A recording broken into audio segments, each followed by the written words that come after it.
Hello, everyone, and welcome to Sorta My Podcast. My name is Vincent Herman, Vin The Human. Joining me on today's episode is someone who's basically becoming our resident wrestling expert. His second time appearing on the show, Mr. Stewart Perkins, an old personal friend of mine.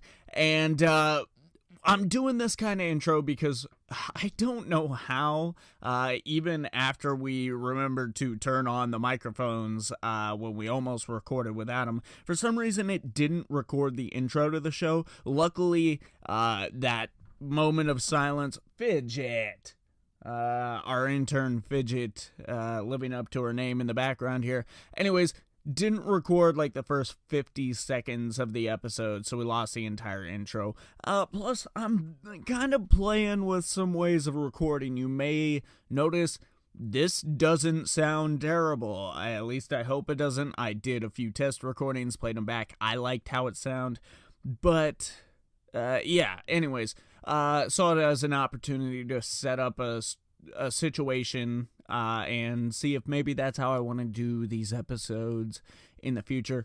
On today's episode, as you may have heard from the title, or I'm sorry, read, unless you're listening to the titles, I don't know what your current situation is. But today is all about wrestling, and we're talking about some of the awesome stuff that's been happening in the women's division, the first ever all-women's pay-per-view, Rhonda Rousey's progress, some crappy things. We go out on a really low note with talking about the Crown Jewel pay-per-view. We recorded this before Survivor Series, which, oh man, I've got some opinions on, but so we won't really be going too deep into Survivor Series or anything. Sorry about that. And this is a special episode because you're getting 2 episodes in 1 week, which wouldn't have happened if we didn't have to reschedule this. But, you know, family comes first. And that's more or less the reason why I do this podcast by myself now. But sit back, relax, or don't. I don't know what you're doing right now, and enjoy this episode of Sorta My Podcast, a wrestling retrospective episode. Bits, and today's juicy bits are Evolution. We're going to be talking about Crown Jewel, some of the behind the scenes stuff that's been going on. Yeah, your reaction to Crown Jewel is appropriate. Not good. But before we get to that, we're going to go ahead and talk about Evolution first. And I don't necessarily watch the pre-shows too often. Did you watch the pre-show for this one? I didn't get to. Okay. Because I was going to turn it over to you for that. But they didn't really show like some of the pre-show, because I know they pre-taped a UK women's NXT match for their championship. But they just crowned their champion, taping-wise. Yeah. Recently, they showed that. So that's how long ago that actually happened. Well, no pay-per-view could be perfect, even though this one was really good. Strangely enough, though, it was kind of lit like an NXT takeover or house show or something. That was kind of weird. Well, leading up to Evolution, they barely gave it any kind of build up or advertisement compared to Crown Jewel and all the other stuff. So it's not that weird that it would be treated almost like an NXT show. Well, I mean, they did the big announcement, and that was really cool and ceremonious, and I think they handled that well. But yeah, it did seem like there was like silence all the way up to maybe a few weeks before the event, and then that's when interjected in between every match on Raw or SmackDown. They were like, hey guys, remember Evolution? That's still happening, coming up in like 3 weeks. But let's go ahead, and I figure we could tackle this beat by beat, match by match. We probably won't go into too much detail on every one of them, but there are some that deserve some talking points, and ones I think will surprise some of our listeners, at least the casual wrestling fan, like I've somewhat become myself. But the first match on the card was Trish Stratus and Lita versus Mickie James and Alicia Fox. Alexa Bliss was actually removed from this due to a concussion she suffered on Raw, right? I believe so. She's actually kind of been in the headlines for this because she keeps getting concussions. Mm-hmm. Because either this match right before this or recently she got concussed again by Rousey. Oh, by Rousey at a house show. Okay. I was either before this match or another one recently. As soon as she got back from that concussion, and there's been a lot of, is she going to retire? Yeah. Because she keeps getting hurt. Because she keeps showing up on the show in a suit lately. So. Well, she's had like 3 big concussions in like a month and a half or something. Yeah. Like it's been really way too close together. The last one I was aware of was the Nikki Bella situation. It was one of the Bella twins, I think. Oh, that was Liv Morgan. Before Evolution. Oh, yeah, that was Liv Morgan. I'm sorry. Man, a lot of women getting concussed in the WWE right now. Yeah. Yeah, unfortunately, yeah. This match was okay, though. I feel like it did what it needed to. Had a great finish. Lita, I was a little concerned about Lita after we saw her in the Women's Royal Rumble, and she felt a little slow and stuff, but... I still think she is. She's way lost a step. Yeah. But she did better here than she did during the Royal Rumble. The one spot in this that they repeated on the Monday after and that they made a big deal with is the Poetry in Motion. Mm-hmm. And it just was so bad. Because it would have been one thing if she had done the sideways L thing, whatever you want to call it, that the Hardy Boys actually do. Even doing the clothesline or whatever, she's just so slow about it that it just looked bad. Yeah. It looked bad. Well, it feels like she trips over Trish more than catapults off. Yeah. And I was excited when they set it up on Monday because I was like, okay, they're going to unfuck the one from last night. Nope. No, but the problem with this match in the end is removing Alexa Bliss remove the reason for the match. Mm-hmm. Alicia Fox just doesn't matter enough, unfortunately. And that's not to say she's untalented. I'm not saying that in any way. She's not getting a push right now. And so but just in the overall story they were building, she's just an extra. Mm-hmm. Mickey made sense as a part of this match because Mickey and Trish have a very well-known history. She's the bridge between generations. And importantly enough, Lita's last singles match when she retired was Mickey. Yeah. So she's got a major thing with both these women. So she made sense. Alexa's the new Trish in some ways.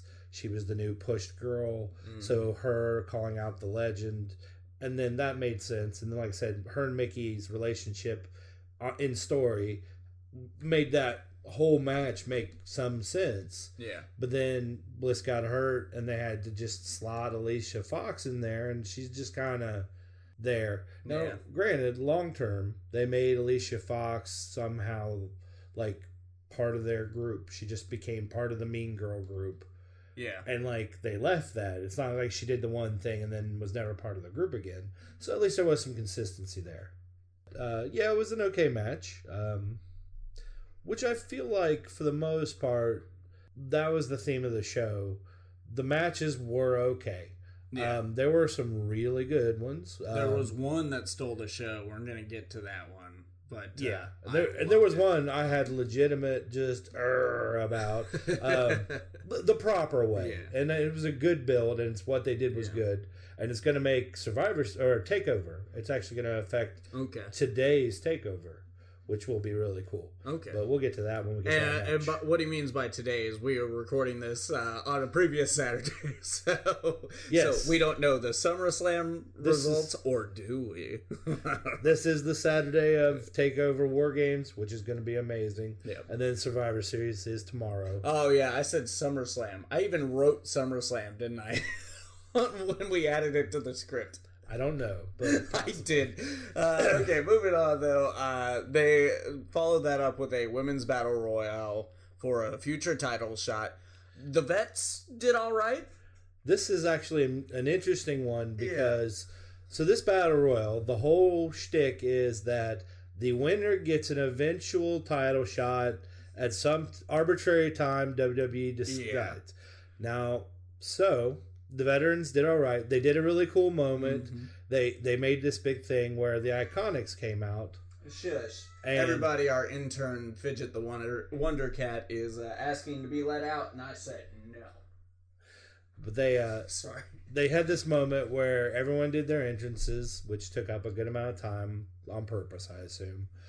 Except for Asuka had to hurry hers along. That was really weird. Yeah. And then the Iconics came out and they had microphones and they ran down everybody. I hate them in the ring. I don't think they're crazy talented. I think they're decent, and I think they can put on good matches. Yeah, I think their mic work is amazing. I love their mic work. They are the mean girls right now, and there's always a space for mean girl wrestlers, like the mean girl, the pretty, better than you. And I love their goofy cadence of the whole thing when they do their stupid impressions. It's weird because it's like they're nerdy. Yeah. But they're somehow the stuck rich girls. Like, they're the mean girls, but they're kind of nerdy. It's weird. Maybe that's why they're so good at it, because they're getting to play on the other side of that fence. I don't know. I mean, they're cool.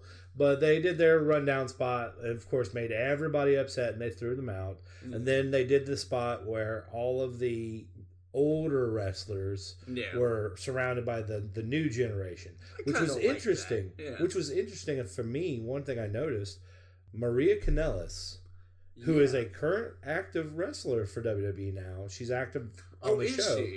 She was part of the old guard that got attacked with Alundra Blaze and stuff.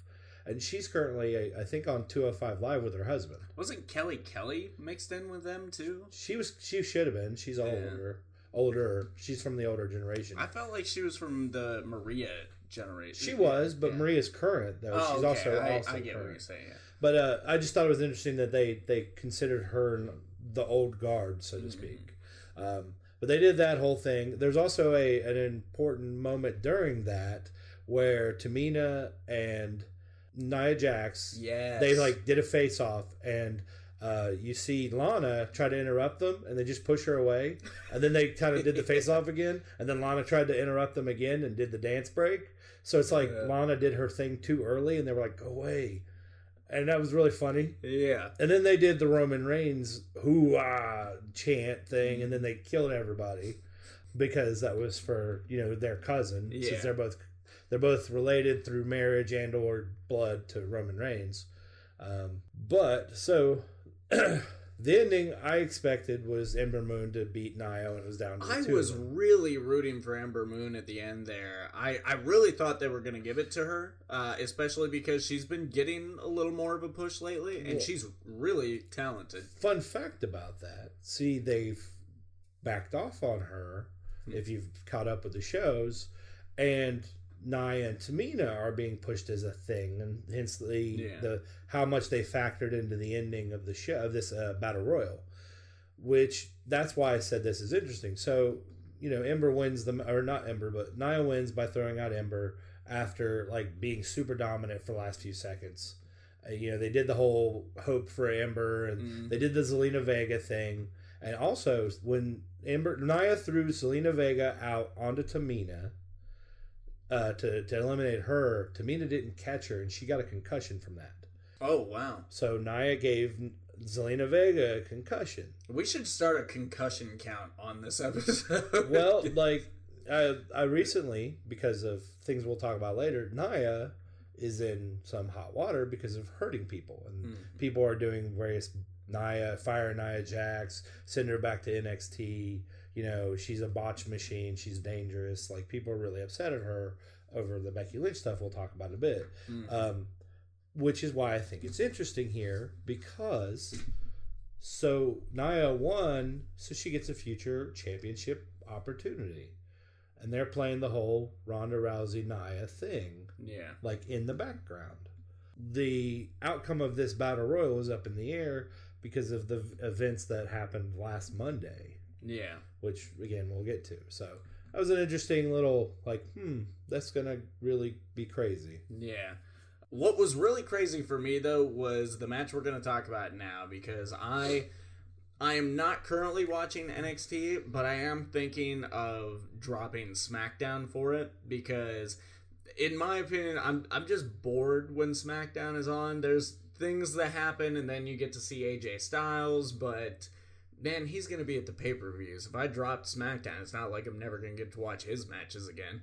So, and I can only fit in 2 wrestling shows. I can barely do that. But this match was Toni Storm versus Io Shirai. Shirai. Okay, I always fuck up names somewhat on every episode. But and this was in the Mae Young Classic 2018 finals. And in my opinion, they stole the damn show. Well, that's because they are literally considered 2 of, if not the best 2 women wrestlers in the entire world. Really? Io Shirai is considered to be the best in the world right now. Wow. Toni Storm is, in a lot of people's estimations, one of the, if not working towards that title herself. There's a small group of, the best women wrestlers. Those 2 are always top of that. Along with Kairi Sane. You can see it in this match, for goes sure. like Asuka. You got a few others that are in there. But the ladies at the end of the Mae Young Classic, ladies in the Mae Young Classic in general, but the ladies at the end of the Mae Young Classic are all considered some of the best women talent, bar none. I believe it. I saw them do stuff I've never seen in a women's competition. Io Shirai, she's actually made lists of best wrestlers, period, including men. Really? She's it's literally like Pro Wrestler Illustrated. I don't know if she's on that or where, but I know she's been talked about best wrestler, period. She is really up there. Here's the thing. I knew Toni was going to win this for 2 reasons. Toni Storm was a finalist last year, or a semifinalist, because they did the Baszler Kairi Sane thing. But that's also why I knew Toni was probably going to win this. Because it's going to sound bad when I say this, but there's no way that the super favorite Japanese girl from Shimmer comes into the Mae Young Classic and wins 2 years in a row. Oh, so she is a previous winner. Kairi Sane, who won last year, the first Mae Young Classic, is one of her best friends, and they both came from the same place. Toni Storm and Io Shirai are also former both women's champions from that place. Okay. But there's just no way they're going to literally bring the Japanese girl who is everyone's favorite to win and let her win 2 years in a row, because it would have been the same exact story twice. Yeah. So there's no way Toni doesn't win this. And Toni's even though she's not the first or the current women's NXT UK champion, she's a huge centerpiece of that brand. Io Shirai is going to the regular NXT just like Kairi Sane did. Okay. Fun also fact, weirdly enough, in Lucha Underground, Io Shirai and Kairi Sane were part of a trio of villains called the Black Lotus Triad for just a few episodes, and they had matches with Pentagon Dark. Wow. And they were amazing. I believe it. Because they are just good wrestlers. Everyone keeps telling me I need to check out Lucha Underground, and I've heard great things. NXT is another one that comes highly recommended. Obviously, I want to show some love to the main brand I've watched all these years and stuff, aside from the 4 or 5 years I stopped watching. I mean, I watch WWE pretty religiously, but Lucha Underground is probably my favorite show. Yeah. Bar none right now. Just for the absurdity of it. It's fun. It's fun wrestling it used to be. They're the crazy... I can get down on that. Characters get killed. At one point or another, multiple characters have been literally actually killed off. Wow. I gotta see. And they are ridiculous. This season, they killed off a dude. They beat a dude to death with a ball bat. What is Lucha Underground available on? Is that anything? El Rey, it's the El Rey network. You can watch it on Time Warner and stuff like that. Okay. If you've got cable or whatever your cable setup is. I'll have to look into. I'm pretty sure it's on demand. The first 2 seasons are on Netflix. I Really? believe. Yeah. Okay. All right. Well, I'll be checking that. Yeah, and that's another thing. I am aware that it goes by seasons, and when you talk about storyline in wrestling, like these guys treat it like a television show. No, it is entirely. They have cut scenes. They have literal like movie cut scenes where there's like fights and stuff that has like the kung fu noises and all that. I mean, it's ridiculous. I've got to see the show is absolutely 100% ridiculous, and it's amazing because of it. Because it's all the best things of lucha libre craziness that you get that we don't have in wrestling these days. I gotta watch this one. It is definitely. But yes, Toni Storm versus Io Shirai was everything it was built up to be. It was amazing, and it was the best match on the show. I was gonna say it's my favorite match of the night. Having said that, I think there are other matches that told as an important or as good a story, but it was the best match on the show for a lot of reasons. And it was some of the moves they did where I'm like, I would have died. I couldn't, I'm looking at them right now in my head, and I couldn't tell you what happened. I just know it's amazing. Yeah, if you aren't interested in the entirety of the show, like, this is one to stop and watch. If you haven't seen it already. I mean, we're like a month out from it now. Yeah. So I'm assuming people watched it. But if they're gonna. A match that was pretty run of the mill though. I think it was good. I enjoyed it, but it wasn't anything special. Just a card filler. Sasha Banks, Bayley, and Natalya versus the Riot Squad, who've been getting a really big push lately. They're showing up in like almost every other feud happening on the shows right now. It was a little long for my taste. Like, I started to get bored towards the middle and was paying attention to my phone more than the actual match. But my issue with this match is that they've done it 1,000 times.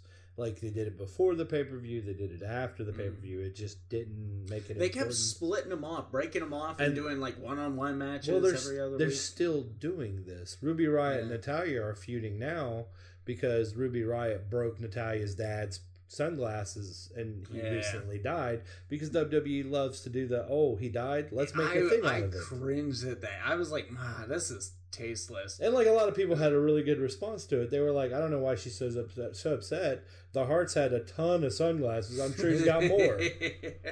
But it's just more of the same. And I love Ruby Riott. Like, of all these girls, Sasha and Bayley are obviously good. I've loved Natalya for a long time because I think she's a great worker.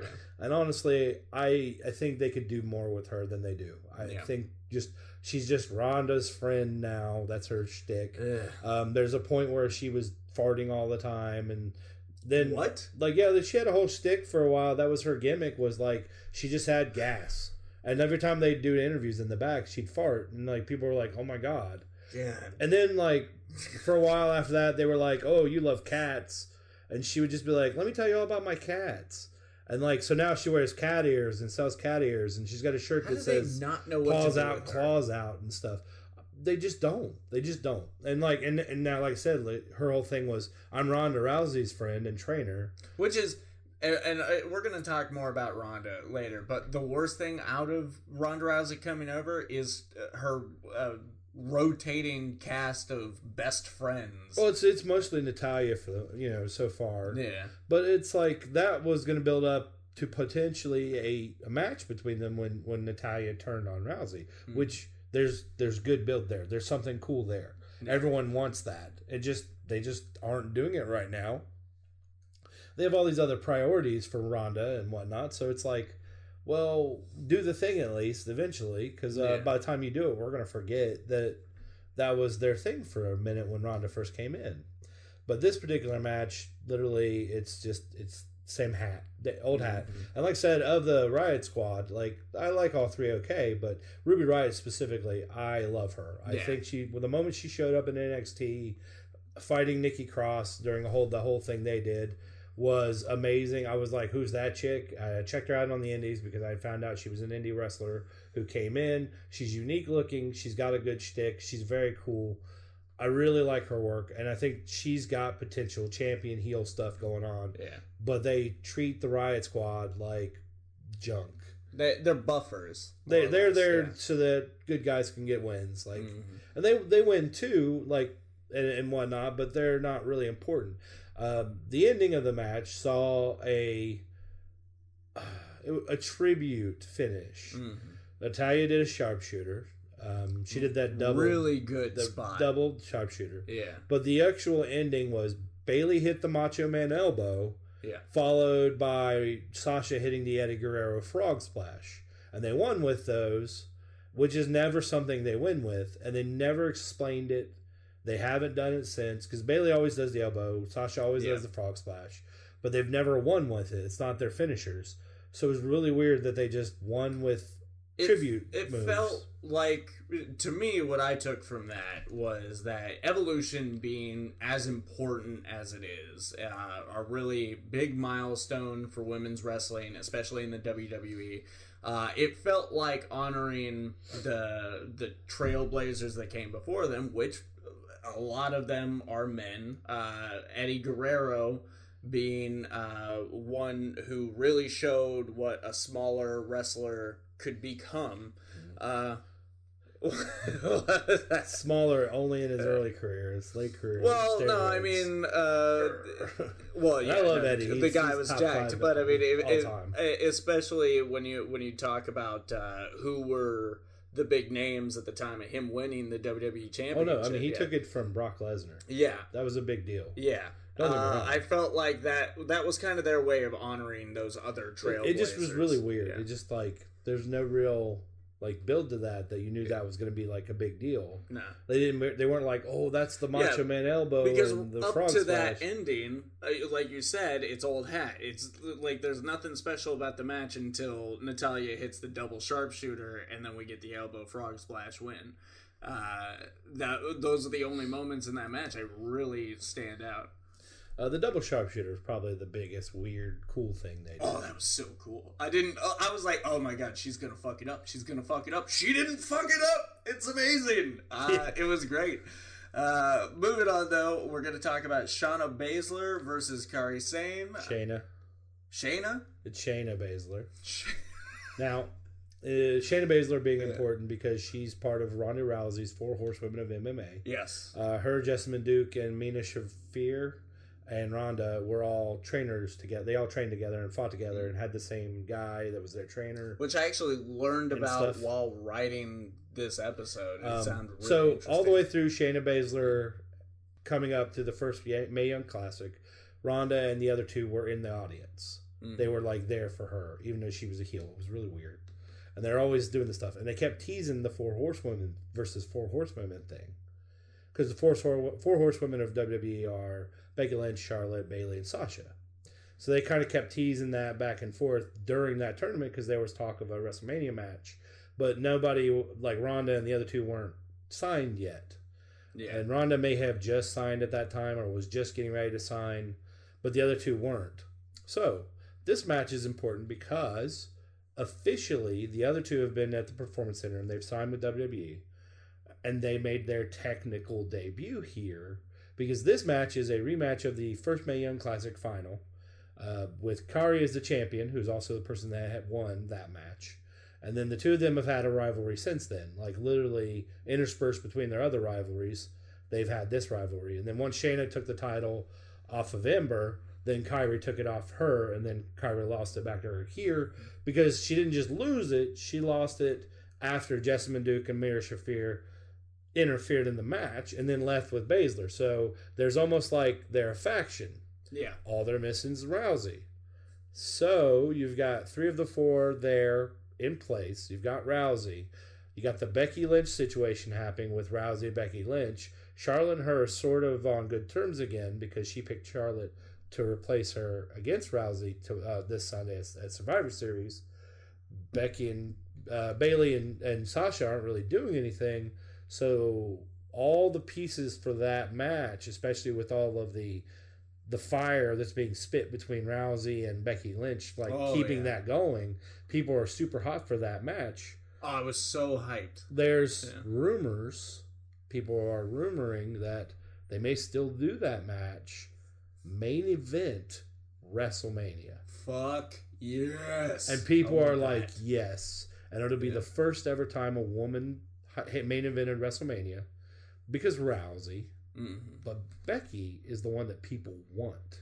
Yeah, and it's caught fire in such a way that I've never seen. I'm looking a little bit, like I'm seeing that like those pieces coming into that match to be part of that, and we're seeing that here where they've made a factor, so it's going to turn into that. I think that's what I expect. Yeah, and I'm super excited for that. But the overall match itself was good. The two of them. I felt like they didn't have much in-ring chemistry. This felt weird. They are very different styles, I will say that, but given their history and stuff, there's a lot of really good build here. Okay, so there's a story I'm missing. Like I said, they were the 2 finalists of Mae Young Classic last year. Kyrie won. Yeah. Then afterwards on NXT, when they did a whole bunch of things, Kyrie came out to try to challenge for the title. And Baszler attacked her, then she challenged instead. And then, like, over long term, Baszler ended up, after she feuded with Ember Moon, she got the title. Then Kyrie took the title from her. And here, Baszler took the title back. So, with help. I'm missing a lot of story. Yeah, unfortunately, if you're not watching NXT, you're missing all of that. Because you literally had to have been watching for an entire year of the stuff they built on this. Because that's a year's worth of build. So that's probably why it came off so odd to me. But and again, it was the never give up attitude high flyer versus the ground technical MMA fighter, and she only won after interference, which cheapens her win in a good way. Like, it's proper heel. This was the match that I had proper heel heat reaction, wherein I was like, oh, what a cheating bitch. I'm so mad about that match. But I'm not mad at the match. I'm not mad at the wrestlers. I'm mad in a storyline way. I'm like, that doesn't make any sense. Now, my biggest problem with the match in general, because of this setup, was the referee was the worst referee I've ever seen in my life. Because I can't stand in wrestling. I know it's scripted. I know it's okay. It's like watching a TV show. Yeah. It's like watching The Flash or something of that nature, or Law and Order or whatever. This exists in a world where this is real, quote unquote. And these people are playing their roles as if they're this is a real sports event. The referee's a real actual referee, and these are actual people fighting to the death for a title or whatever. Yeah. I look at it like it's a play. And in that, I hate when there's inconsistencies with how the referee acts and stuff like that. It's breaking that world, so to speak. It's like if you're watching a show and somebody just acts out of character because the actor did, and you're like, well, what was that? That was weird. So the referee didn't do what a referee's supposed to do, because they were trying to make it so the referee wasn't looking when the interference kept occurring, as the two girls interfered and screwed her over. But the referee was like, at one point or another, the referee was like looking at them and was like, I need to turn my head. Like, it was so obvious that I'm like, oh man, you messed that up. Like, and that's never good, because it really pulls attention to it and kind of takes down the level of what could be happening. Yeah, it's hard to get into the mindset of the show when, your actors are running on their own program. Yeah, I mean, but yeah, it was, I guess it was an okay match. I didn't hate the match. I was just like, okay, this is a little weird, and I guess I missed all that story. Well, I'm not huge on Baszler in general. Yeah. Like, I feel like she misses charisma for me. I'm not big into the MMA fighter gimmick in general. Yeah, she seemed to be the weak link. I think in long term, I think she's got something. Yeah. I think she's going, personal opinion from what I've seen, if you took their pre-MMA fame, their pre-WWE fame out of it, and you put them directly just on a parallel path, her and her friend Rousey, who are, in a lot of ways equals to some extent, charisma-wise, overall, talent-wise, I think Baszler's better. I think she's got I think she's got the bigger long-term upside. I think she's got more passion, and I think she's worked harder for this than Rousey. Now, Rousey's always going to be the bigger name. That's just how it is. Unless sometime in the future, Baszler just does enough to just make herself such a big deal in the wrestling world that you can't do that.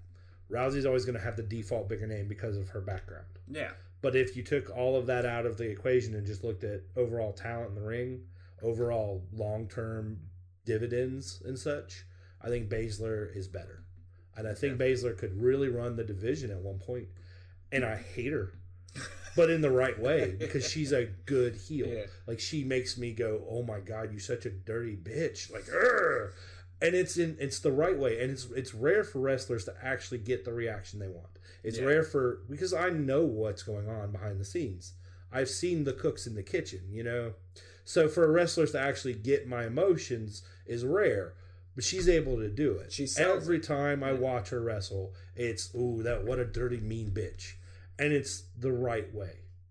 Okay. And that's a big deal. I'm looking forward to seeing more because, like I said, NXT I feel like is way in my spectrum right now. I want to switch to that. Fun fact for these two, their rematch is Survivor Series or TakeOver War Games. That's what I was mentioned earlier. Really? 2 out of 3 falls match. That's going to be on the network, right? Yep. Okay, because I have the network. That'll be tonight on the network. Okay. And it's War Games. I mean, it's going to be amazing. It's a War Games match, first of all. Yeah.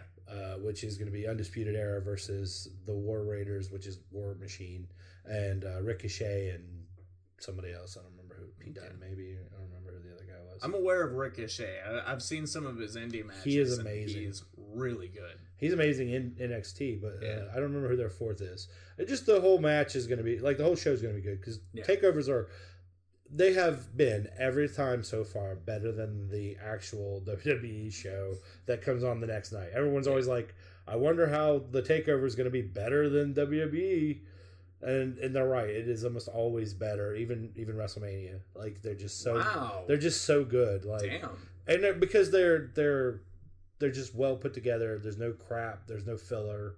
They don't have time for all that, and they just have all the best wrestlers because it's developmental, and these people are always really good, and they're handled so much better because it's such smaller scale. Yeah. They're handled better than the main roster. It just happens. But yeah, so I'm looking forward to that 2 out of 3 falls match.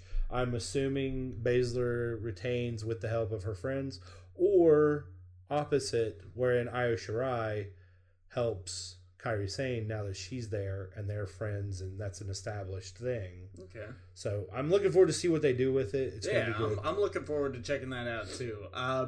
Moving on, though, we had a last woman standing match. This was for the title, right? Yes. This was for the SmackDown Women's title between Becky Lynch and Charlotte Flair. I'm having trouble with this one because I liked it, but the problem with a last man standing or last woman standing match is that you really gotta bring it to sell it because it's long. They drag. Yeah. They do drag. Even the best ones ever always drag. Yeah. I mean, Austin versus Bret Hart. I don't know why I couldn't think of his name. I'm like, that was an amazing match, considered one of the best of all time. And even that one is sometimes hard to get through. Rock Mankind. Yes. Yeah. Great match. Still just... They took it all over that arena. There's a drag. And, so this match was really good, I think, long term. Yeah. Yes, I think the first chunk of the match is kind of clunky. Mm-hmm. They're kind of getting their feet on this. They're trying to figure out, okay, how much can we milk it? Because we can't just obviously. And that's the key term. They were milking it. But the problem is with the last man standing match, you have to do all these brutal things and then see if they can get back up. Mm-hmm. And you have to build until you finally get to that last thing that's so big that there's no way that person gets up. So this match had probably 3 spots that were important. Spot number 1 is where the match should have ended. And that was when Becky leg dropped Charlotte through the outside table. Yeah. That should have been the end of the match because the match ended like a few minutes after from there. Like, that could have been the ending. But they made it... Oh, and she buried her with all the chairs after that. Yeah. And, that should have just been the end. That should have been the end. But then they drug that out for a second ending. That's spot number 2 that was important to talk about. And that's the power bomb to the outside through the table where Charlotte got up slightly too fast, but then fell back down and then lost the match. That was a brutal power bomb. Yeah. No doubt about it. And the lead up through this has been brutal. From busted lips to the... I thought Charlotte's leg was cut really bad. Yeah. I don't remember. And there was the ladder spot where the ladder just stood up in the air and Becky pushed it over and fell down on the chairs. That was really funny. But like the powerbomb thing, unfortunately, WWE especially, there's a rule in wrestling, I feel, where if you set up a table, you're eating the table. Yeah. You set it up, you eat it. That's the rule. The only exception is the Dudley boys. Well, even the Dudley, they fail that rule sometimes. And sometimes they do. But like for the most part, that was their shtick, was setting up tables and 3Ding people through it. Yeah. But for the most part, if that's not your thing, like all the time, if you in a hardcore match of any type set a table up, you're probably eating it. I don't know if that's some sort of backstage, like, hey, if you want to introduce a thing, you need to eat the thing. I don't know if that's like some weird rule / tradition. It just seems to be a thing if you pay attention. Yeah. If you introduce a table, you're eating it. That's just how it is. Or somebody else might, but you're not involved if that happens. Yeah, like it's you like don't a lottery thing. It's the like odds are against you. Like you don't put somebody through that table. You're eating that table, or you have nothing to do with somebody else eating that table. Like that's it. That's the two things that happen there. Unless it's very rare, like a table match maybe. But the other important spot I think to come up with here is they did a really cool spot. It looked really cool, but it also logistically doesn't work. And that's they did a figure 8 through the ladder. Yeah. Here's the problem. How did that hurt worse? Like, other than the ladder being shoved in her crotch, the actual mechanics of the figure 4 / figure 8 through a ladder doesn't actually hurt you anymore because all the parts that are getting twisted are outside the ladder. Yeah. Yeah, no, I'm like watching it, thinking, and I wanted to say maybe it's because because it's metal versus skin on skin, but no, yeah, it's literally just like every time I've ever seen somebody give a sharpshooter or a figure 4 or any of those leg / face submissions on an announce table or out on the concrete, and they're like, "Oh my God, he's got him on the concrete or on the table," and I'm like, but it doesn't hurt any worse. I mean, it still sucks because it's a submission move, but the table doesn't make it worse because you're just laying on the surface. Like the actual submission doesn't have anything to do with the ground you're on. No, you're definitely right on that one. It's one of those weird wrestling concessions. You just let's all pretend like because this is a thing. It did look amazing. It looked great. But that's the point. Is it looked good. Yeah. But then you stop and go, mechanically, this doesn't work. This doesn't do anything. Yeah. Other than it's awkward because she now has a piece of metal between her legs right up against her crotch. Like, that's all that's there. Like, I mean, there might be some uncomfortableness there because that ladder probably chafed a little right in your legs. Getting up might be a little harder. Maybe that's the point because it was a last woman standing match. Maybe it's because she wanted to get her down with metal wrapped around her. Well, no, maybe to make her harder to get up. They played the whole, doing it through the ladder is going to hurt her worse. And I'm like, no. Yeah, no, I'm just trying to make some sense of it. Nope, it's just one of those things you got to go, okay, it's a wrestling thing. Let's just accept it and move on with our lives. But it was a great match. And again, Becky was the heel here, but Becky is so loved that she can't be the heel.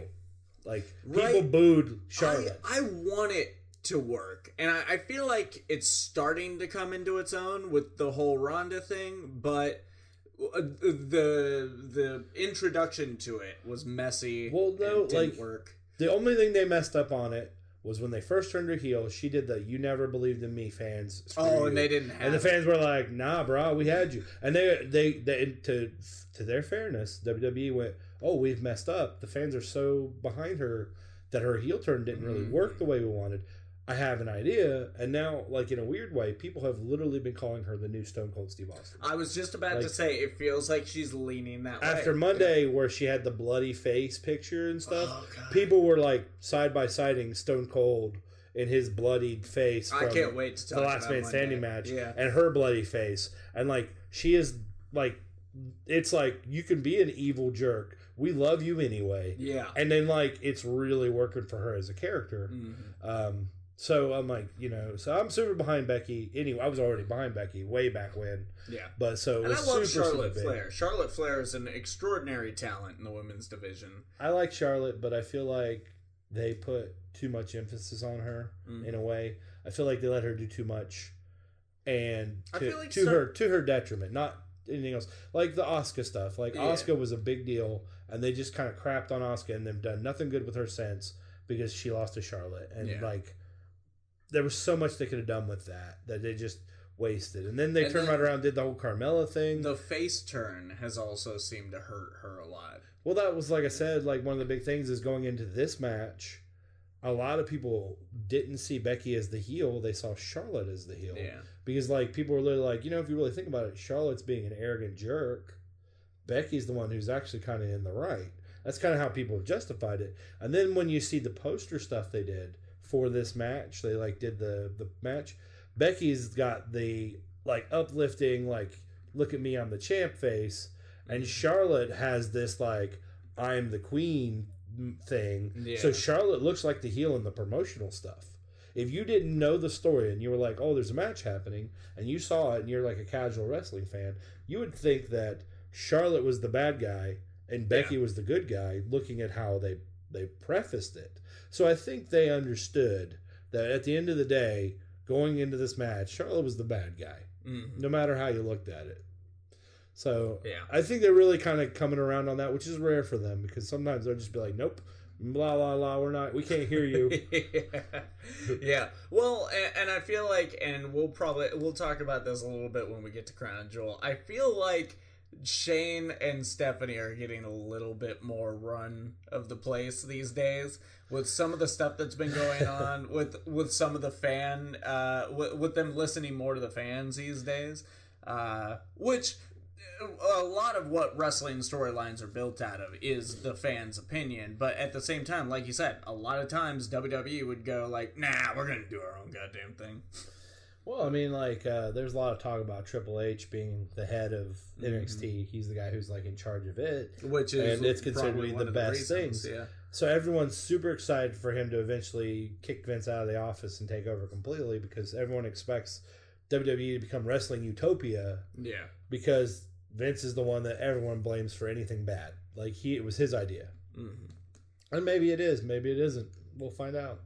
Yeah. When Triple H does eventually get to take charge. But I think this match was really good for where it was awkward and where it did drag. Overall, I enjoyed it. They pulled off the first ever last woman standing match. Which is hilarious because it's not, but whatever. It's not? They had a last woman standing match in NXT, but they don't count NXT. Of course. Like when they do their first evers and stuff, NXT stuff doesn't count. Like, for whatever reason. Because it's really weird, because when you think about it, they do this whole thing where they're like, that's NXT, welcome to WWE. Yeah. Like, they're two separate. They treat their own property like, and I'm like a shitty indie promotion. Like, NXT is still WWE. It's actually the show that everyone likes best. Like, what the hell? Yeah, that is weird. But finally, we had the main event of the night, which was Rhonda Rousey versus Nikki Bella for the Raw Women's Championship.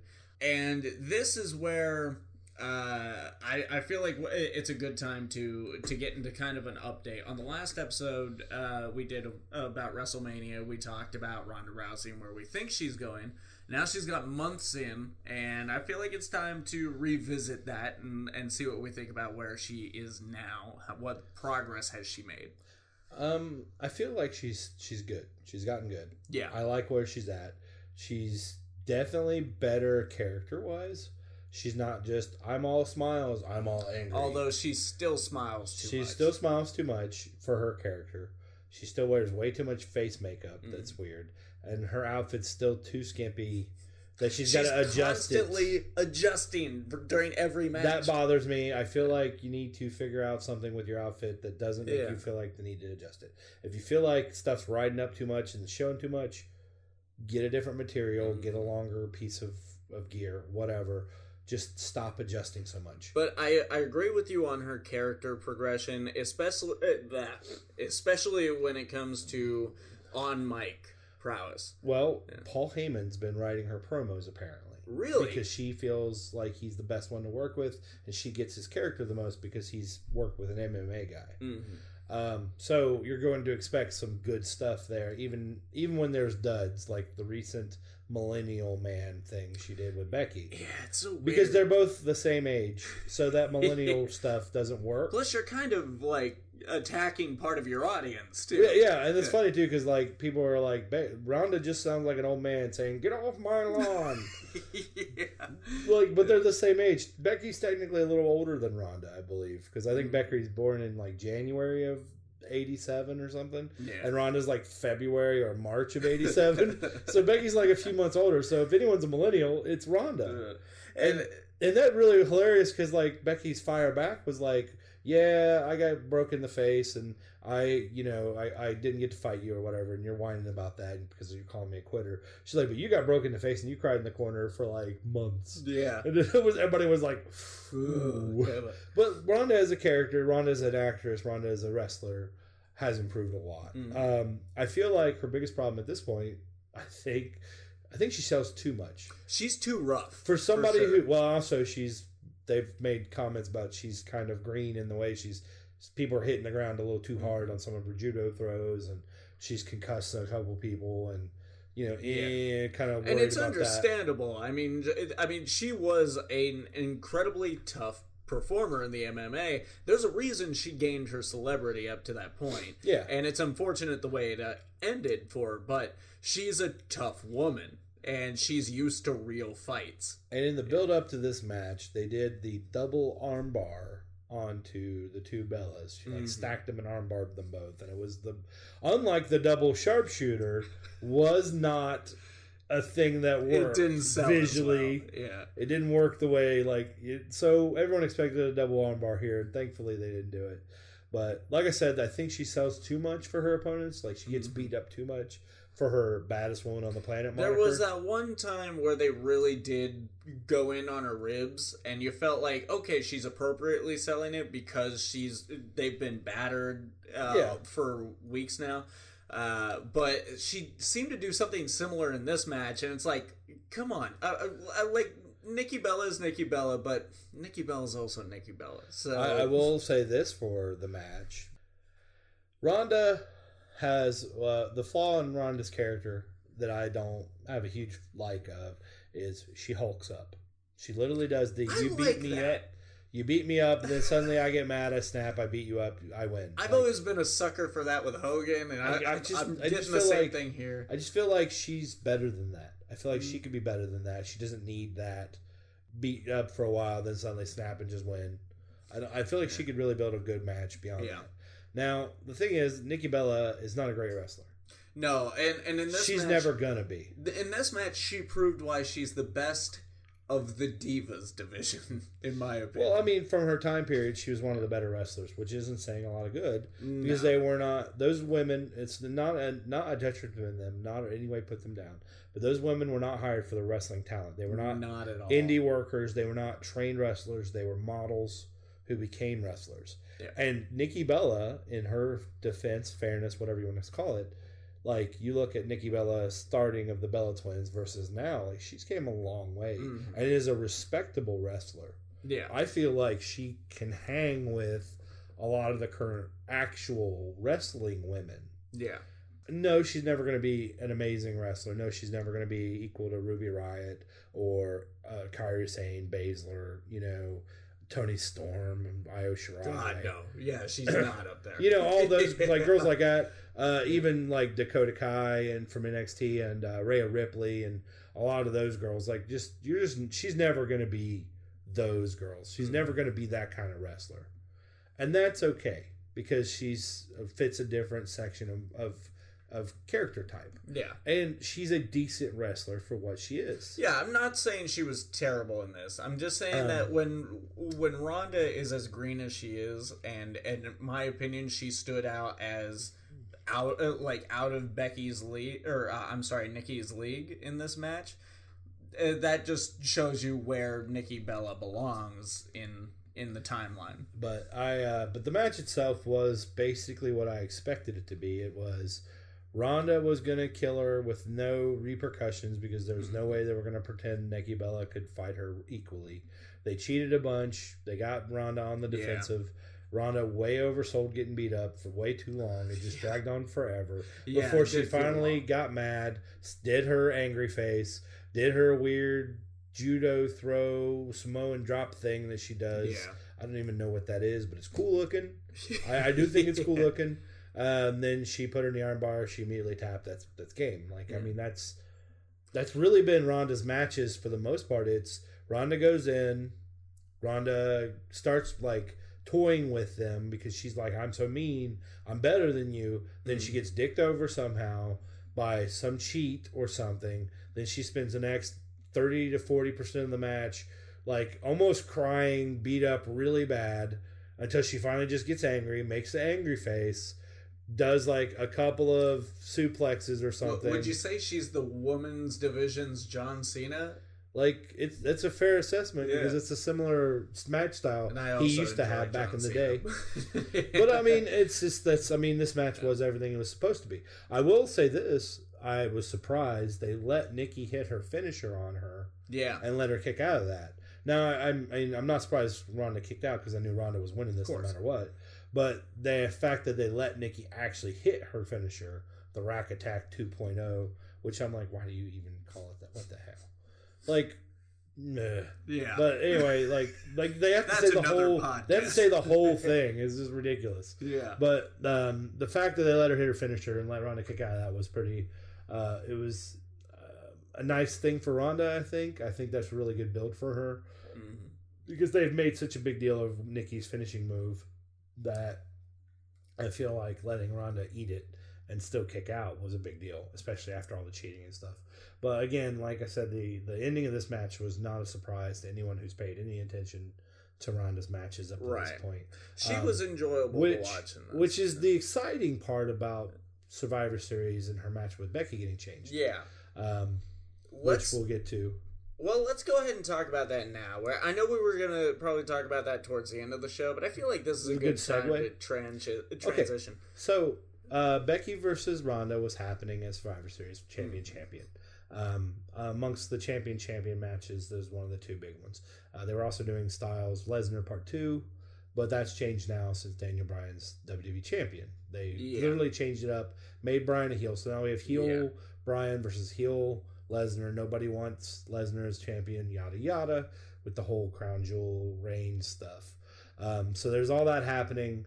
And then Becky, who's, like I said, on fire right now, does this amazing ending to Raw where she attacks Ronda, puts her in the arm bar. Wow, when that started happening, you're just like, what's going on? I was so, I was fired up. I was like, whoa, wait, so what? All the women from SmackDown invade and attack the women's Survivor Series team from Raw.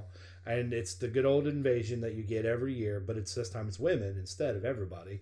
And I guess they canceled the men. They were going to do a men one, but they decided not to in favor of making this the big Good call. Because so many people were so excited about Ronda and Becky that all the other matches on Survivor Series, nobody cares about. I'm absolutely invested in this. And had they done that men, it would have just been boring. I don't care. So they do this match, and during this, out of nowhere, Becky Lynch is just covered in blood. And they slowed it down, and they showed it was Nia Jax. It was Nia Jax, okay. Punched her straight in the face and broke her face. Yeah. It's like the bone under her jaw area, like her cheek and her nose area, and gave her a concussion. But Becky is just covered in blood. Ronda comes out, hurt arm and all, and Becky just wallops her with a chair, and they end the show with Becky just like, yeah, what's up, bitch? Up in the crowd. With blood on her face. Yeah. It was an amazing visual. It was so everyone was so hyped for it. Yeah. And then they had to reveal that Becky, unfortunately, had a broken face and a concussion and couldn't do the match. And people are pissed. And people are pissed at Nia Jax over this, is what I mentioned earlier. People want her fired. People want her gone. So this was all going to kind of transition during this all happening, with Nia eventually getting that title shot against Rousey and them finishing what they started when Bliss cashed in Money in the Bank. So that's up in the air now because no one knows what's going to happen. And there's a lot of talk of Nia Jax getting into trouble over this because this is the SummerSlam match people wanted to see. Mm-hmm. Or Survivor Series. Damn it, you messed me up. Your SummerSlam stuff. I'm affecting him. But long term, though, so she picked on SmackDown, she picked Charlotte to replace her in a kayfabe breaking moment. She hugged her. Everyone's pretty sure the hug's unscripted because it's just the way it happens. And then she basically is like, oh, don't worry, Ronda, I'm going to beat your ass. We're going to get this. It just ain't going to be right now because I'm not allowed to compete. Mm-hmm. And that's where all this talk of, is this going to be the WrestleMania main event? This is that women's main event they've been like teasing for a while now. Now that Roman Reigns is gone, so he's not going to main event for once. Right. For like 5 WrestleManias in a row. But they're like, maybe they're going to finally do that. And if it's Ronda versus Becky, like people are just so hyped for this that they want it. They want it real bad. And I really do. I think this would be a great first ever WrestleMania main event women's match. Barring any unforeseen injury or family drama or whatever, there is no reason not to. And the only thing that would put this in doubt, in my opinion, make it a problem, is if for whatever reason Becky doesn't recover. Like something long term is bad. But there's some talk that that's not the case, that they don't think it's a long term problem because Becky didn't drop the title. They didn't go, hey, she's injured, she just dropped the title. Usually if they're injured for real and it's going to be a long term out, they drop the title pretty much immediately. By now we would know if it was if it was like serious. long term. But it was a concussion and it was the broken face thing, which is not super bad. It's not like orbital bone type deal where you're out for like 6 months or something. So most likely WrestleMania being only 6 months away. It's April and we're in November, so 5 months away. About 6 months. She should be good by then, even if it's a longer term damage. So people are just super excited for this idea, and I don't know that they'll actually do it or not, but I would love to see it. I think it'll be amazing, and it'll be the best. I think it'll be the best test of Ronda Rousey in a match. And that was the thing. Not only was the build-up really good and really hype building, but just where I have been a fan and an advocate of Ronda Rousey since she came in, watching her grow and starting to come into her own and gain more ring prowess. This, like you said, was a test for her, and that's what I was really looking forward to for Survivor Series, was seeing if Ronda is as good as I think she is. Well, see, that's the thing, because if you look at her opponent list, her singles matches, it's been Alexa Bliss, Nia Jax, and Nikki Bella. Which I was really surprised. I think surprised. She had a match with Alicia Fox. That Raw one where she damn near killed the girl. But I was really surprised with Alexa Bliss, though, because I was thinking, like, okay, what can Alexa Bliss really do? We're talking about another Divas wrestler here. And that's how I saw her. And then in that match, I have a whole new opinion on Alexa Bliss. Well, see, Alexa Bliss is a fine wrestler, but she's more of a promo girl. She's better for that. Oh, she's great. And that's the thing is, like, if you look at that list of her matches up to this point, it's literally been this list of Nia Jax, who's not that great and kind of green still.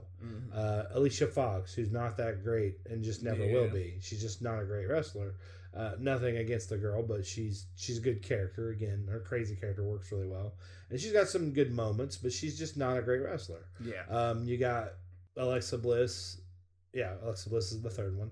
And she's not a massively awesome wrestler. She's okay. She's flexible and does some cool stuff, but for the most part, she's not great. She's nothing head turning, and I don't really care for her like as a wrestler. But she's a good promo. Maybe she stood out as much as I'm thinking she did because she was in there with Ronda in like her second. Yeah, and then you have Nikki, who's obviously, like I said, not great. So you literally have her 4 singles matches that I can think of, like 4 big singles run matches or setups. And it's all against these girls who are like not really considered to be great wrestlers. And then this was going to be her chance to fight someone that we think is a great wrestler. Now, fair, still going to be that because Charlotte is considered to be one of the best wrestlers they have. So her and Charlotte, which was originally the WrestleMania dream match everyone expected for Rousey, is now the Survivor Series match that's kind of a throwaway. And it's going to be the test of how great is Rousey with somebody who can work. Yeah, I'm still very excited to see this and match. That's the reason I want to see it, is I want to see what can Rousey do with someone who can work. Someone who's got character, someone who's got her setup. She knows what she's doing. She's athletic. She's good. She's bred for the business. Yeah, she's done. She can do all these things. So now, what does Rousey's matches look like with somebody like that? Instead of all these other girls? It would be very interesting. By doing this, that match is done, so it's no longer this dream match people wanted when she first came in, because now Becky's the dream match everyone wants. So now we get to build hype for that. Then we have months. Even more hype. Yeah, like we had very little time, but we were very hyped for very little time. Like it was that kind of explosive. It happened that quick, and I'm excited for it. So I love everything Becky Lynch is doing now. I'm super excited that they're doing great things with her. This is the first time I've cared about a Twitter war between characters. Like I usually discard all of that when they pop up the tweets and shit. But this is the first time I was like, oh shit, she nailed her on Twitter. Yeah. Oh man, they've been spitting fire. It's great. But yeah, like I said, it's just super excited about all that. So I'm excited to see what she comes out. Yeah. Now I think it's time, not necessarily a fallen heroes segment for this episode because the guy didn't die, but it's have all mentioned downhill from here. It's all downers for the rest of the episode. Yeah. So if you want happy wrestling news, stop now. We're empiring this shit. But we did get the unfortunate news that Roman Reigns leukemia diagnosis came through. Second time he's dealing with this in his life. He had it 11 years ago. Yeah, and I've never been a big Roman Reigns fan. I've said it on this podcast several times. I have, and I have also said that. But still, you don't want to see this for him. He has to drop the title right after winning it. Finally. And then Brock got it back. Oh my that that was the worst thing about him dropping the title is you knew making poop out of more poop was gonna happen. So now we got to deal with him again. Well, no, I thought maybe they'd let Ron have it, but we'll get to Crown Jewel in just a second. But it was a very emotional night.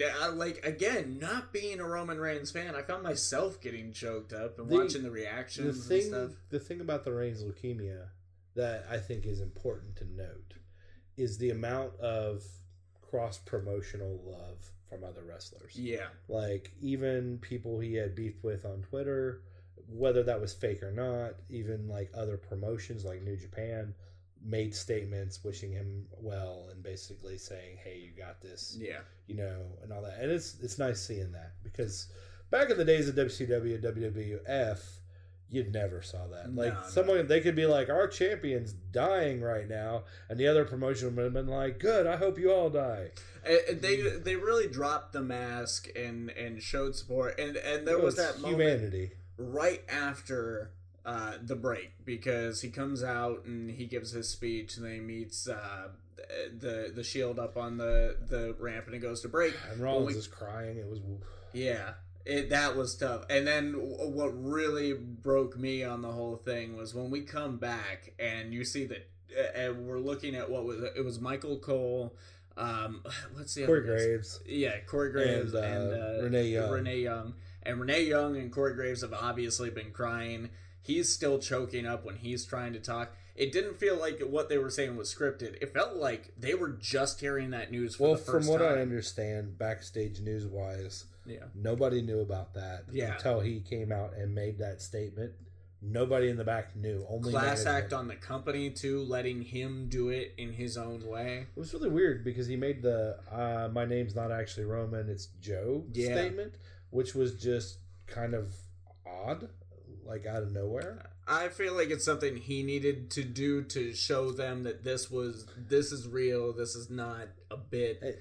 And you know, and that's the thing that I kind of hate about wrestling fans. I hate about all fan bases. Mm-hmm. Because there are so many people that were like, oh, this is all work. This is just a work. It's all part of the storyline. And I'm like, nah, dude, that was him going, hey, I'm possibly And that's dying. that's just a problem with humanity in general, where people don't want to accept the truth, and well, they don't want saying, the bad like, just thing to be real. The worst thing about any kind of property is the fans. They're just and as a fan, I agree with that, because I've had talks with wrestling fans or Marvel fans or whatever, and it's just sometimes things that you say, you're just like, why are you being an asshole? For me, right now, it's Star Wars. Star Wars fans they're like right now they're the worst of the worst. Like, everybody agrees. I've gotten to a point where I will literally, if a conversation is going into that dickhead territory, I will end it and say, shut the fuck up and let me love what I love. And if they keep going, I just walk away. I'm done. But you can have critiques of this shit, but don't be a jerk about it. That's the big thing. And yeah, it is prevalent in the wrestling world too. But yeah, this really sucked. Like I said, never been a big in-ring fan, but I have seen. I think it was a recent episode or so. I don't think it was the WrestleMania episode, but I did say recently that I finally started seeing what everyone was seeing in him in comparison to The Undertaker, his in-ring work. So it was even starting to kind of come around, at least in his matches, and it's unfortunate that it all went down this way. When they weren't writing him terribly, when they weren't giving him crap, and he was able to just do his own thing, he was so much better. Yeah. Like, they just wrote him terrible promos and made him do them because WWE is so heavy-handed about that. And then, it's just too much of the same crap. They just treated him wrong, and I think that had they not, and they just let it do natural, I think he could have been better than what they wanted. And we saw that in this leukemia announcement. This was this was him talking, and he's a good talker. And he sold me when he said he's gonna be back. Like, this is not a retirement speech, and I'm like, you know what? I fucking believe you. Yeah, like I feel like I'm gonna see you on the show again. Yeah. Leukemia got him over way better than anything the WWE tried to do with him. And when he does come back, and I hope he does, the moment he makes his return, as long as they don't do it stupidly, and if he does a surprise return, you want to see a pop. You want to see the building come off, the roof come off the building. That man will get that. Oh, yeah. He will get the biggest reaction any wrestler ever if he comes back within the next couple of years. Yeah. Like, it will be the biggest thing, and it'll be amazing. And I hope that we see that. It's something to look forward to. I really hope we see that. Well, moving on from there, something I was actually kind of looking forward to, because I'm into the whole tournament thing. I love a good wrestling tournament. I love Kurt Angle, and he was in here and everything. But we're gonna go ahead and move on to the Crown Jewel, which is just riddled with problems. One of the two bigger ones, I think, were John Cena and Daniel Bryan backing out of the show. Due to, and we're not going to get political on I hate getting political on this show, but you can't talk about this without talking about the why, and it's the Khashoggi situation with the Saudi government and that whole thing. Which has gotten worse, by the way. Oh yeah, I keep up on. I don't like getting political. I didn't know if you knew. Yeah, but like, it even looks worse now. So WWE's really gotten some hell for this. Yeah, and they made a big deal of, they stopped talking about where the event was taking place. Yeah. Oh yeah, they dropped the term or the title Saudi Arabia from everything. But like, if you're not, Crown Jewel happening somewhere. Yeah, it's over there. Don't worry about it. It'll be on the network. Watch it there. Don't come up to where we are. So, controversial point number one for Crown Jewel. Well, I do want to say, if you're not aware of the Khashoggi situation, you want to get informed. There are any number of YouTube videos you can watch. I personally suggest watching Philip DeFranco's coverage on it. That's where I've been informed. Murder, folks. There was murder. There was murder. And so if you're enticed by murder and controversy, check this story out. But we're going to go ahead and talk about this shit first. Speaking of controversy, the show had extra, because of course they did.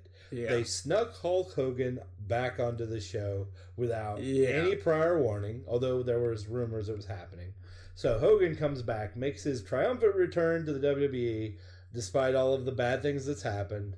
And he does it on Crown Jewel, and people are super mad. Because they're like, oh, you're already mad. You're already doing stuff we don't like, but now you did something extra we're really controversial about. And then they're all mad, like, when people are complaining about it, they're like, don't talk about it. I'm going to be the weird voice on this one. Because, but Hogan did some bad shit. And Terry Bollea, let me say this. I love Hulk Hogan. I am a huge fan of, the red and yellow and all of the old stuff and everything. I loved his return when he came back and fought The Rock and the NWO, and then how that all went. It was silly and stupid, but I loved the Mr. America stuff and everything. Good stuff. I'm a Hogan fan. And it really was bullshit what happened, and yet he's a shit guy. And I really tried to remain a fan of Hulk Hogan and hate Terry Bollea. But someone pointed out, actually, Sean King from our other show, Why We're Not Writers, pointed out to me that there's no difference in the two anymore, because for years, for decades now, Terry Bollea hasn't seen himself as Terry Bollea. He has seen and presented himself in and outside of the ring as Hulk Hogan. When you see Terry Bollea walking around, that's not him, that's Hulk Hogan. And he's always on like that and stuff. So this controversy is just as much on Hulk Hogan as it is Terry Bollea. And so now I've come to this side where I'm like, fuck, I really want to be excited that Hulk Hogan just showed up on Crown Jewel and he's coming out and doing the pose down and he's saying, what you gonna do, brother? Did you just say Crown Jewel? I don't know. Is this what I got really into what I was saying. but it is, I didn't. And I hate that. I hate that he came out and I wasn't over the moon. Again, I know you don't want to get political, but here's the best irony of the whole situation. Because he came out to Real American. And it's just, if you really look at the situation... You could have done the Jimi Hendrix music. You could have. But he came out to Real American, and you just look at the whole situation and you go... Oh, no. Man. You know what? Even the Jimi Hendrix music would have been weird because the racist connotations applied to him now. Like, oh my god, there's no winning. Oh, it's a whole bag of, oh my god. And I hear there's supposed to be this whole NWO return and shit. They did something. Well, they did the thing, but I heard something about it, like, behind the scenes. They're planning on the three of them coming after this. I don't think it's gonna happen, but plus I don't even want to see Scott Hall. Like, Hogan's one thing, it's mired in bullshit, and fucking love Kevin Nash, but Scott Hall, we're kind of done with that, aren't we? Well, I mean, the whole lot of them are just kind of in a bad way, you know. Yeah, but I think the biggest thing to talk about for Crown Jewel was obviously because the show overall was bland. Well, okay, so build up to Crown Jewel. They did something really stupid.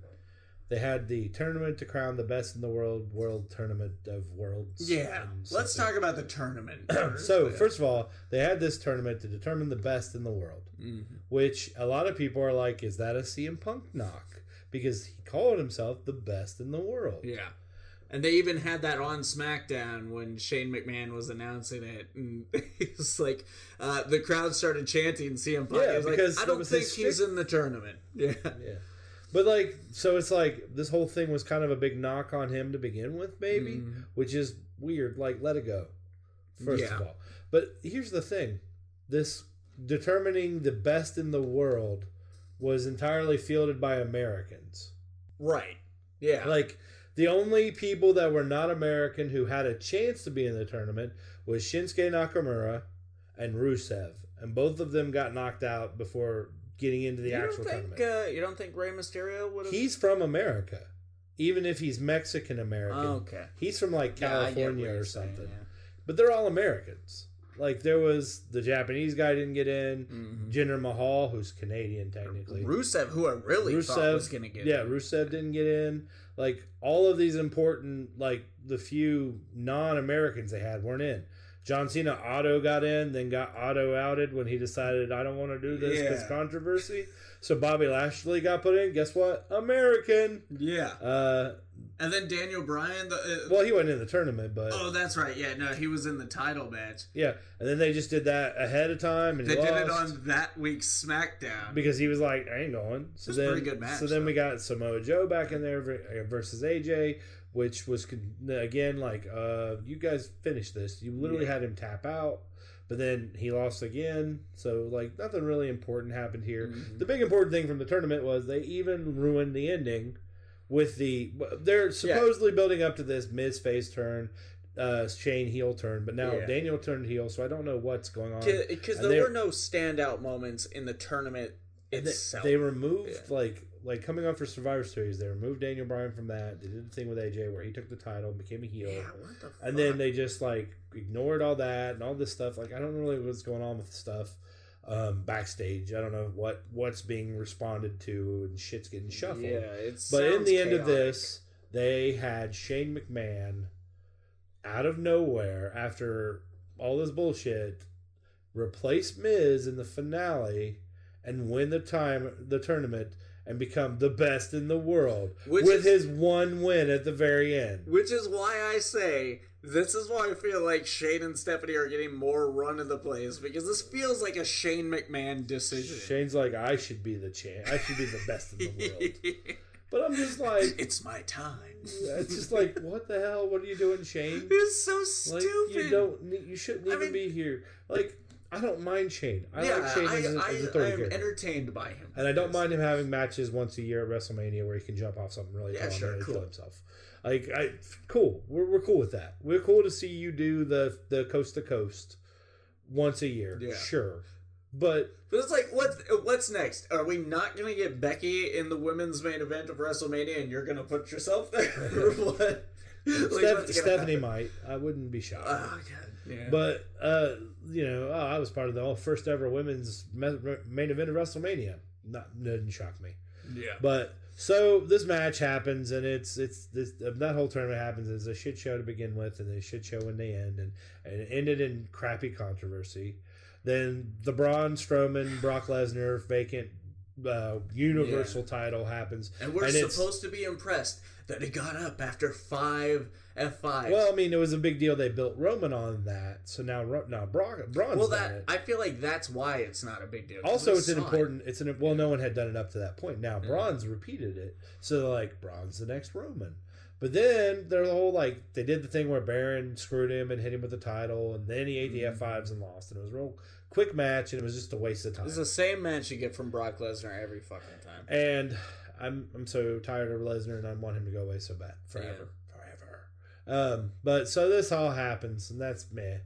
But it's okay, because this show's such a shit show that in the record books, we don't see Braun Strowman's first ever win for the title at Saudi Arabia. We'll see it potentially WrestleMania, potentially Royal Rumble, whatever. Because they did, he came out on Raw and he confronted Stephanie McMahon. He said, I want another shot at that. And he got everything he wanted, but they didn't say when. It was they made it don't screw up Survivor Series and kill Corbin before that. So what I figure will happen is Survivor Series, Corbin screws over the team or screws over Strowman, one way or the other. Then next pay-per-view, Braun kills Corbin. Then Royal Rumble, Braun gets his title shot. And then Brock doesn't work till Rumble. Yeah. Because Brock. Yeah. If he even works Rumble, I mean, it may not be till fucking WrestleMania. I mean, are we supposed to be impressed that you've shown up on Raw twice now? I'm actually kind of impressed that he showed up twice. I'm like, you're here way his too bar is so damn low now. It is. Like, you're like, holy crap, you've made 2 Raw appearances? And you got on mic? Wow. This wasn't even just a pay-per-view. You were at a Raw, like 2 of them. In a row, like, within a certain time period. You think maybe that was the deal? Like, we'll give you the title back, but you gotta come here. You actually gotta come to work more often. Yeah. And he's like, I don't want to go to work. But, so that match happened. Like, nobody cares. Yeah, that's literally all you could say. Even Brock, like, that's the worst part, is even Brock Lesnar fans are unhappy that Brock Lesnar is back again. Yeah. Because he's never there. Like, it's a waste, and his matches are so lackluster. Which is why I was a little excited about Survivor Series Brock versus AJ Part 2, because it's one of the matches he's tried in. Mm-hmm. However, he may try with Bryan, because Bryan is also a match that he's talked about. Yeah. Do you have any insight on why that happened? It's another dream match that they've wanted to do with Lesnar and Bryan. It really is. They wrestled in the same. I'm far more excited by AJ. But here's the thing that's bad about Bryan Lesnar. Lesnar is another one of those happy-go-lucky give concussion machines. Mm-hmm. He's given quite a few people concussions with his German suplexes and his F5s. Yeah. He's just rough. Bryan's career almost ended over concussions. Yeah. He's back from that. You put him in with a guy who's really well known for giving concussions. And then, I mean, even on the other side of things, the not behind-the-scenes things, look look at what Brock did to Braun Strowman, the odds-on favorite. And I get it. Daniel Bryan is the underdog, scrappy dude, and he's good. I like him. But no, he's not going to win. This is pointless. But the thing is, neither was AJ. That's the beauty here. I feel like AJ stood more of a chance. At least. But the beauty of this is we don't have to see AJ get killed twice. Now, granted, again, literally AJ Brock was the best Brock match in like 20 years. Yeah. And Brock literally was like, I want to work with him and I want to wrestle him, not go out and throw a few German suplexes and an F5. Right. So he worked with AJ and actually was enthused about his job, which is rare. Hopefully, because Bryan's a good wrestler, hopefully we see that again. We see somebody else wrestle Lesnar, like put his all into actually wrestling. Yeah. And here's the thing I want to see, and a lot of people want to see. I want to see the F5 turned into the yes lock. Ooh, yeah, that I want to see that counter happen. I want to see Brock's F5 get turned into a move. But you know what they're going to do? They're going to have him get up and turn that into a suplex of some sort. And that's fine, because it'll look cool. Yeah. And it'll look like both guys will look good. Anytime they have a good series of counters like that. Don't get me wrong. I hope it's a good match. I do. I'm being hopeful for this because of who's involved. I'm just not going to get my hopes up about it, you know? I mean, that's fine. It's Brock. I honestly would rather have him gone than anything. But yeah. This is literally... The best match they could possibly have is that Daniel Bryan comes down to the ring, and then Paul Heyman comes out and says, Brock quit, and they bring anyone else out. They literally bring out one of the Singh brothers. That would be the best Brock Lesnar Daniel Bryan match. So I guess there's rumors that Brock Lesnar has backstage heat for how he gets treated and how he treats people, because during Monday, as the lead up to Survivor Series, when Brock did show up, Jinder Mahal and his cronies came out and, yada yada. Yeah. And for whatever reason, because I'm like, are they trying to make Brock the good guy? Because he's going to beat up Jinder? Because no one likes Jinder? What the hell? Yeah. And then, during that match, he threw one of the Singh brothers with a German suplex, and he, launched the dude like a dart. Yeah. And he hit really bad. And people apparently were like, what the hell, man? You almost hurt him for real. You need to be careful. And I guess there's, a lot of backstage, Brock, you're too dangerous. Why are you here? Screw off. Yeah. And if that's true, I hope it is. I hope that people are telling him how it is, and they're not letting him be like that. Because it feels like up until recently he's just been getting away with whatever he wants. He can show up when he wants, he can hurt whoever he wants, whatever. And now it feels like he gave up the title, and now they have control of something he wants, and they're using that to be like, okay, yeah, you gotta show up, you gotta fuck off on this whole being too rough with people thing. You better start playing by the rules, because we don't need you. But yeah, so that happened. So, ending of the show is the big hyped DX versus Brothers of Destruction. Oh, God. And when I say I wanted this to be good. They hyped it, but I literally gave not even a half a shit.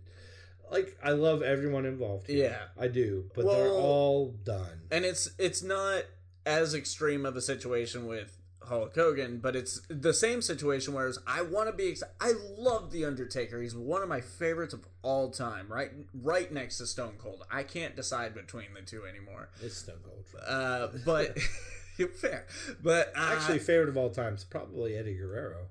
But okay. Stone Cold's God, Stone Cold's just he's a very character wise, awesome character wise, Stone Cold. Yeah. But I want to be excited for this, and it's just not there. I don't care about this iteration of DX. I don't care about the Brothers of Destruction. They had their time. Kane he's a mayor. To get to do, yeah, Kane's a mayor. We all know it. He's the mayor of Knox County. The Undertaker's just not as quick and exciting in his movements as he used to be anymore. Think about that. We had a legitimate American governmental position person wrestling in Saudi Arabia. Oh my God, you just blew my mind. Why didn't I think of that before? One of our elected officials was in a wrestling match in Saudi Arabia. You think maybe it was an undercover? No, that's the worst part. We weren't even using this to our advantage. It was just a thing that happened. But no, the match was okay. It was what it was supposed to be. Yeah, I didn't hate it, but it was boring. For and this to be awkward. the match that Shawn Michaels came out of retirement for again, because this is his second retirement, and he felt off. Retirement number one being when he broke his back on the coffin match with The Undertaker. Yeah. The casket match, not coffin. I guess they're technically two different things. They're not, but the name is. It's a casket match, not a coffin match. I don't know why I say coffin. Anyway, so Shawn broke his back way back in what, 97? Something like that. Mm-hmm. And he hit the casket and, broke his back. Which actually led to a big return. It was WrestleMania 14? Him and Austin? Like no, it wasn't him and Austin. When he came back, it was Triple H. That's right. Yeah. He had because it was him and Austin when he retired from that match, that was when Mike Tyson was involved, and then he left, and DX became the DX that everyone loved, the big DX with everybody in it. Yeah, Road Dogg and X-Pac. Yeah, it became the whole different version of DX, part 2, I guess you could say, and that was the big DX, the real big DX. Because you have like Attitude Era original DX, that was just them in China. Which was like the dirty DX. They were like the best DX. Yeah. Then you had like everybody's in the team DX, which is like the fan favorite slash villains when they became villains later. It was their more controlled answer to NWO. That was the well known DX. Yeah. And then you had the tag team DX later. That was just the two of them when they got back together. Yeah. And so you got various iterations, and this is older version of the tag version. So it's like the older version of 3.0 DX. This is like so they've already went through 10 years of. This is DX recovering from the hangover. Yeah, this is like this is an older version of the last version of the same thing these two guys started years upon years upon years ago. And so, I mean, it shows. Yeah. Triple H, for the most part, stays in good condition. He has a WrestleMania match. He doesn't always ever seem to lose a step. Like, he always performs. I felt like he's left a step, but, like, I mean, it's going to happen. Yeah. It's not the kind of steps The Undertaker has lost. Out of the 4 of these guys, he was the top performer. Shawn showed ring rust, but, in fairness, partially into the match, not very long into the match, Triple H tears his pec. Yeah, which, holy shit. Did you saw the picture? Yeah, I follow him on Instagram. Wow, he fucked himself up bad. There are other people that have done that recently. Joey Ryan, for instance, tore his entire pec area. But the amazing thing about that is that, man, he kept putting on a good show. Well, this was going to say, point. Triple H has always been known for and has prided himself on, no matter how badly he got injured, he finishes the match. He is the standard of being a WWE workhorse. He literally will put in the 40 extra minutes tore up. He tore his quads and finished the match. Yep. When he had his pec like busted by RVD's knee in the Elimination Chamber on Shawn Michaels' original return from retirement, like he wrestled for another like 25, 30, 40 minutes in the chamber with basically his throat crushed. Yeah. For the lack of a better term. There's no denying that. I mean, he's done it every time. Triple H is going to go down as one of the greatest of all time. But one of the problems it'll always be Shane McMahon. He is the best wrestler. He is the greatest of all time. But the biggest problem with this match comes down to, so you have Triple H tore his pec and is basically screwed the whole match. Shawn, who just came out of retirement for this one match, has only trained so much. Yeah, now has to carry. He's carrying his side of the match. Yeah. So that's going to drag down this guy who's not in like the best ring shape anyway. Mm-hmm.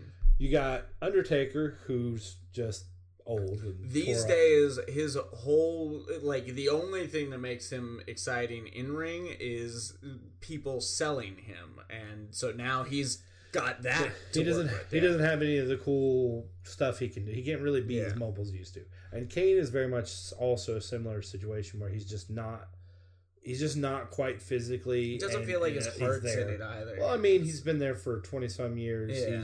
He's not been injured a lot, but he's got other stuff going on. He's literally a mayor. Obviously that's something he's pursuing important to him. If anything, I feel like he's there because they offered enough money. Yeah, I mean, honestly, he's probably still... I don't know that he's still under a long-term contract. Yeah. Because, I mean, he did the mayor thing. But then again, Rhino was trying to run for, like, governor or something at one point. And he almost won that. And he was still wrestling every week. So I don't know if there's some weird provision in their contract that if they get a government job, they can just leave. I don't know if Kane has a special thing that says he could do it, or if he's still got some weird Legends contract type deal. I don't know. But he's obviously, that's what he wants to do. He wants to be a mayor. He wants to take care of his home county or whatever. Yeah.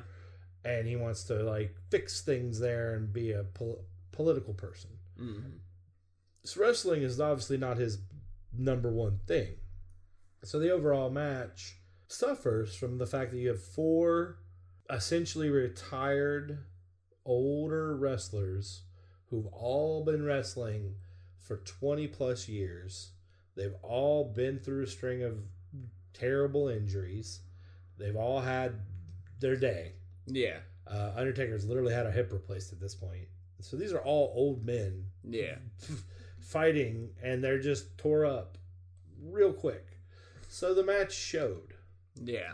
Because unfortunately, I don't think Taker has it anymore. No, and I've said this before. I would have preferred for him to go out, like, keeping his WrestleMania streak, but he lost it to I'm sorry, he lost it to Roman Reigns. No, he lost the streak to Brock. Then that's right. Then he lost a what was considered a retirement match to Reigns. I try to forget right the after Brock Lesnar one, but because they did that thing where he lost to Brock. Yeah. The next year he beat Bray because they hate Bray for some reason, and then the year because they had to give him back a win. Yeah. And then the year after that he lost to Reigns so that Reigns and Brock could do their dance, which was fine, and I was happy with that being the end enough. Especially, like I said, the more I'm coming on to Roman Reigns' side, the more I am with that. That should have been it. Well, he did the hat thing. He left the hat and the gloves and the cloak or coat in the ring. He was done. But then WWE went, well, our ratings aren't great. Let's bring him back. And I'm like, just leave it. Just stop. You can find a way back without The Undertaker. You know? Well, I mean, that's one of WWE's biggest problems right now is they rely still too heavily on nostalgia. Mm-hmm. They need to build new stars. They need to worry about the future. And when it's something like Evolution, it makes absolute sense. Like, there's a reason all of those legends and veterans were there. Well, I'm not saying, like, don't have your WrestleMania one match with a part-timer. Right. Bring a guy back for a WrestleMania match. Yeah, cool. Yeah. Bring a guy back for a Rumble match or in the Rumble. Or bring a guy back for a Survivor Series and let him captain a team or something. Do a couple months a year, where you have one nostalgia bit where you're like, hey, here's a cool guy you used to love. Hey, here's Edge. He can't wrestle, but he's going to captain the Survivor Series team. Right. For SmackDown. He's going to put together the most rated R team you've seen. And he's going to basically give his experience to them so that they'll be better. Mm. And then going against him is Christian, who's his brother. Whoa, shit. And, they're going to... You're putting together a great Survivor Series right now. And he's going to captain the Raw team, and he's going to pick his 5 guys, and they're going to coach them, and we're going to build up for this for a month and a half. Like, yeah, I'm in. For WrestleMania, oh crap, it's, Kurt Angle for his WrestleMania match. Year is your Survivor Series happening, and how long do I have to stay on the network for? If I get to choose, it's next year. There we go. Edge versus Christian, team captains, and then the main. Then there'll be a 5-on-5 legends versus old young guys, and it'll be like the top 5. Like it'll be 5 older dudes. It'll be like John Cena and The Undertaker and The Rock and Stone Cold and Shawn Michaels versus whoever the top 5 best current guys are, where it's like Drew McIntyre and Braun Strowman and AJ Styles and Daniel Bryan and who would be the 5th guy? Who I think would be the best 5th guy? It's current roster, not NXT. Yeah, current roster. I like Miz a lot. Miz wouldn't be bad. Miz, yeah. He's a former world champion, so I guess. Yeah. I feel like there's other Seth Rollins. I think Seth Rollins. Yes. So Seth Rollins, and I think like a match. Okay, so drop Stone Cold because I don't think he'll ever do it. Yeah, no, he's done. And replace Stone Cold with who's another older wrestler who can still go, who still does stuff. I mean, you could throw Rey Mysterio in there. They've been bringing him around. He's on full time now. Yeah, that's right. Yeah, for at least a short term. I don't know what his long term deal is, but yeah. So I mean, so that sounds like see, like if you're gonna theme it and you do nostalgia that way, yeah. You've got old guys versus young guys. You've got a match where the older guys are just mentors, but they're not the focus of the match. Mm-hmm. I mean they are, but they aren't in a way that makes sense. Sure, do that. I'm for that, but don't build everything around these older guys. Yeah, like don't pander to nostalgia so hard. You're well aware of what progress means. That's the point of the women's division right now. So apply that to the Legends situation, and we're all going to be better for it. Yeah. But I think that's where we're gonna go ahead and call it on this one. Guys, if you like this episode, like it. Subscribe if you loved it. You're checking this out somewhere. While here, why not like, comment, and share your thoughts on any of these matches or any of the upcoming events. And hit that bell if you're on YouTube if you want to know when the newest episodes are up. Like our Nerd News page, Sorta My Comics on Facebook, and follow Sorta My Podcast on Instagram. Check out Subject to Change Entertainment on Facebook and Twitter, and all of our personal social media is down in the description below. My name is Vincent Herman, Vin The Human. Joining me today was Stewart Perkins. Thanks a lot, man. No problem.